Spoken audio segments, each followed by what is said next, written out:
Before we begin, let's honor our process. This episode is a collaboration between a human writer and AI, a partnership that reflects the very theme we're exploring: how different natures can work together to create something whole. Look around us. We live in an age of constant contact, yet a quiet isolation is settling in. Men and women are drifting, not from malice, but from exhaustion. We're speaking different emotional languages, and the translation is failing.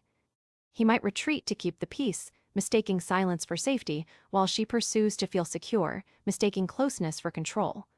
In the middle, both are aching. Both are lonely. Both are just trying to survive a world that feels increasingly heavy.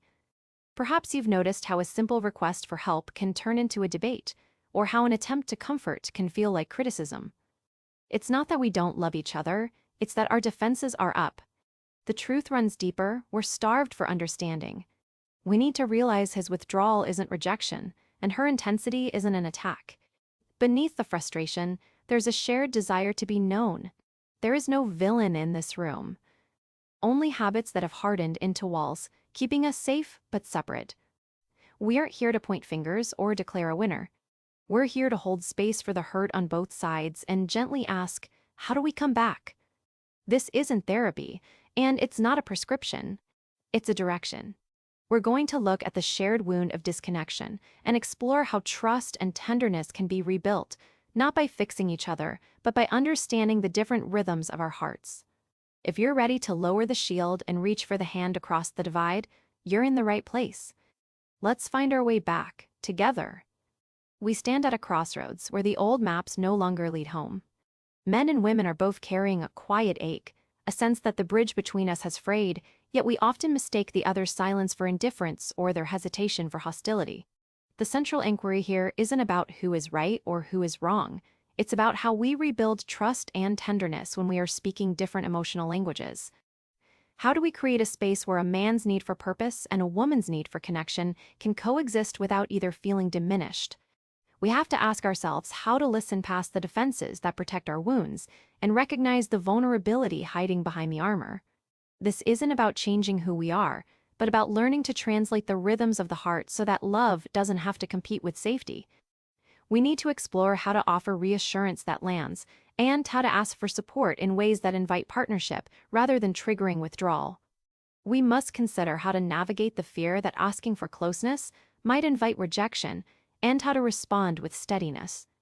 The path forward requires us to honor the unique burdens each carries, while refusing to let those burdens become walls. It asks us to be brave enough to admit we are lonely, and wise enough to see that the person across from us is likely lonely too. By focusing on shared humanity rather than scoring points, we can begin to stitch the fabric back together, thread by thread, until trust feels like a natural refuge rather than a risk we have to calculate. The question remains: are we willing to meet in the middle, not to surrender, but to discover that our different languages can actually speak to the same deep longing for belonging? What the data shows the scope of the wound. To understand how we bridge that gap, we first need to look honestly at the landscape we're walking on. When we look at the shape of our social circles, the data shows a spectrum of connection rather than a void. 8% of Americans report having no close friends, while the majority 53% count between 1 and 4 close friends, and a significant 38% have 5 or more. This shows belonging remains intact for many. However, the emotional weight of these connections varies. Gallup's daily tracking in 2024 reveals that 20% of U.S. adults reported feeling loneliness a lot of the day yesterday, representing an estimated 52 million adults carrying that burden. This isn't a gendered divide. The pain is shared.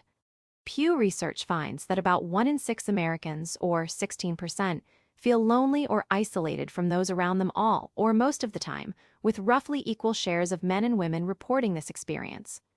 The wound doesn't pick a side, it aches in both hearts. This emotional landscape is mirrored in how we live. The structure of our homes has shifted dramatically, reflecting a broader cultural drift toward solitude. In 2020, 27.6% of all U.S. households were one-person households, a share more than triple the 7.7% recorded in 1940. Living alone has become a common reality. Yet the data reminds us that physical solitude does not always equal emotional abandonment. The challenge isn't just about numbers, it's about the quality of the threads that bind us. By mapping this scope, we see that the longing for connection is universal, even if the path back to each other feels obscured by the silence of separate rooms. What the data shows: the architecture of support. When we look closely at how we build our inner circles, the numbers reveal a quiet divergence in how we seek comfort. Roughly 40% of men say they have 5 or more close friends, compared with 36% of women. The gap is narrow, showing both sides actively cultivate meaningful ties. Yet the texture of those bonds tells a different story. Among those with close friends, 15% of men often discuss their mental health with them, versus 31% of women. This isn't a character flaw. It reflects how we learned to carry weight. Many men hold burdens quietly, not from indifference, but because the language for sharing hasn't been passed down as freely. When life grows heavy, our relief paths also diverge. 38% of men say they would turn to a friend for emotional support, compared with 54% of women. Women are more likely than men to say they would turn to another family member, at 44% versus 26%. These patterns reveal that women often weave wider safety nets for vulnerability, while men tend to internalize or solve alone. Neither instinct is broken, but both can leave us stranded when our habits miss our actual needs. The wound isn't isolation, it's that we speak different dialects of care. Healing starts when we stop judging those gaps and learn to translate them. Men can gently practice naming what they carry, while women can make room for quiet presence without demanding immediate words. We don't need to overhaul our natures to bridge this divide. Simply recognizing that a steady hand or a shared silence can heal as deeply as a long conversation changes everything. By honoring how each of us naturally reaches out, we weave a stronger, more forgiving net for everyone. What the data shows: the generational shift. The numbers reveal a sharp generational line. Adults under 50 are far more likely than those 50 and older to say they often feel lonely, with 22% reporting this compared to just 9% in the older group. This gap signals the specific storms each life stage brings. For younger adults, the pressure of building independence can quietly erode connection, leaving many feeling adrift even when surrounded by others. Within this younger cohort, the ache lands differently on men and women, pointing to distinct pressures we must honor. Among those ages 15 to 34, 25% of young men said they felt lonely a lot of the previous day, versus 18% of young women the same age. This difference does not mean young women are immune to isolation. Nearly 1 in 5 still carries that heavy burden. Instead, it suggests young men may be facing a steeper wall of silence, perhaps unsure how to ask for support without feeling vulnerable, while young women might be grappling with the exhaustion of connecting in ways that leave them feeling unseen. Both are hurting, but their pain often speaks in different rhythms. Recognizing this helps us stop judging the symptom and start understanding the wound. When we see that life stage shapes how we reach out or withdraw, we can offer the right kind of patience. We don't need to fix the data. We need to meet each person with the compassion their specific moment demands, creating space for both men and women to find their way back to one another without shame. What the data shows: the quiet rise of community.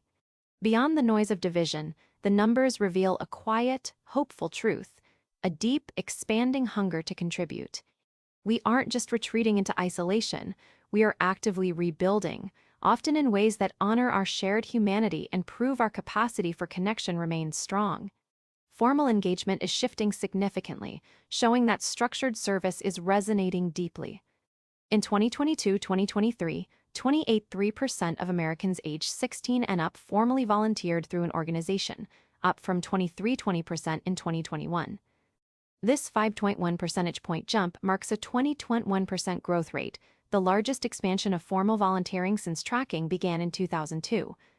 This signals a collective turn toward service, reminding us that many are eager to step up when given the space to do so. Informal care strengthens too, bridging the gap between neighbors.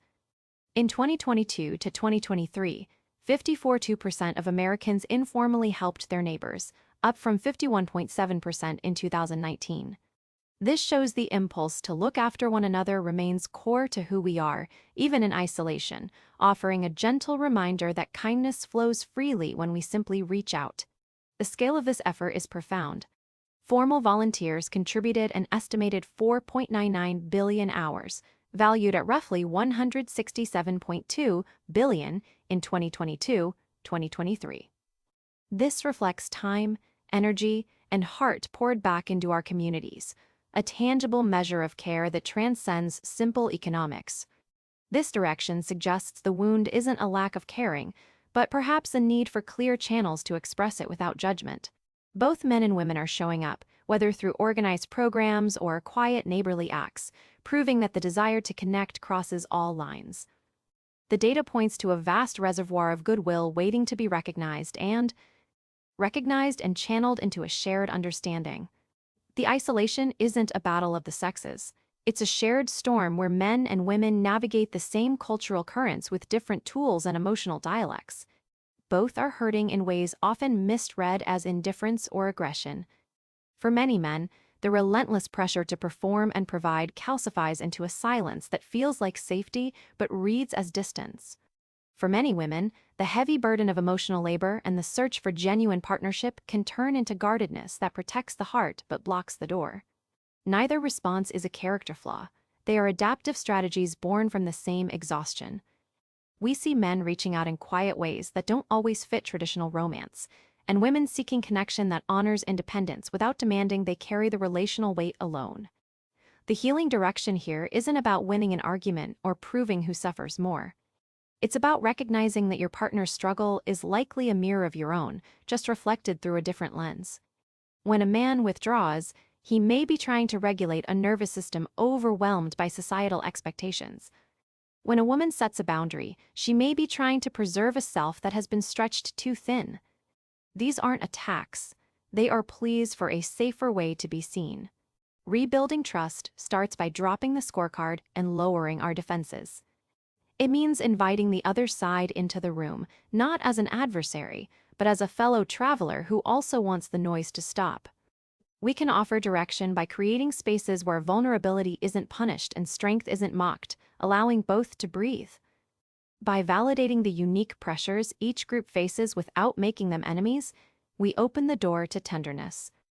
The goal is a conversation where both can say, "I'm tired too," and "Here, me too," and "I'm here," finding relief in that mutual recognition. That shared exhale is where the bridge begins. From that shared exhale, the work is quiet. It's not about grand gestures or solving the other person's pain in one conversation. It's about showing up, day after day, with a willingness to learn the dialect of the heart across the aisle. For men and women alike, healing starts with lowering the shield just an inch. That might mean asking, "What's the weight you're carrying right now?" Instead of jumping to solutions or offering, "I need a moment to gather my thoughts," instead of withdrawing into silence. These small shifts signal safety. They say, "You matter, and I'm trying to understand." We speak different emotional languages, so translation takes patience, but the effort itself is the medicine. Trust rebuilds in the margins of daily life. It's in the pause before reacting, choosing curiosity over defensiveness. It's in acknowledging that his stoicism might be a survival habit, not indifference, and her emotional expression might be a bid for connection, not manipulation. When we see the behavior as a language of hurt rather than an attack, the dynamic shifts. We can respond to the need beneath the noise, meeting fear with reassurance, creating space for trust to grow. As a hybrid voice of human empathy and AI precision, I remind us that this path is personal, not prescriptive. We are offering a compass, not a map. If the wounds run deep, if past betrayals or trauma make this bridge feel too dangerous to cross alone, seeking a licensed professional is a sign of strength, not failure. Real experts can help untangle knots that friendship and good intentions can't reach. But for the everyday ache, the remedy is often simpler: patience, presence, and the courage to be vulnerable first. One small step toward each other, repeated with consistency, turns suspicion into sanctuary. So where does that leave us? It leaves us at the threshold of something quieter, but far more durable than the noise we've been hearing. We are not broken beyond repair, we are just out of practice. Men and women are often reaching for the same safety, the same respect, the same feeling of being truly seen. But we've been speaking in codes that confuse rather than connect. Healing doesn't require a grand gesture or a perfect apology. It asks for the willingness to lower the shield, even when it feels risky. It asks us to remember that the person across from us is likely fighting a similar battle against isolation, carrying their own weight of unspoken expectations. When we stop viewing each other as the source of our frustration and start seeing each other as allies in a shared human struggle, the dynamic shifts. We can trade the scorecard for curiosity. We can ask, "What do you need?" instead of assuming what went wrong. This is the direction forward, a gentle return to the basics of care. It's about building small moments of trust that accumulate over time, proving that we can be soft without being unsafe. You don't have to have it all figured out today. We are all learning. Be patient with the pace of your own healing and patient with the learning curve of the person you're trying to reach. Progress isn't linear, and setbacks are part of the process, not proof of failure. Listen with the intent to understand, not to win. Extend the grace you'd want for yourself. The path back is paved with ordinary, courageous choices. Thank you for walking this ground with us. This episode was crafted through a collaboration between human insight and AI analysis, dedicated to clarity and compassion.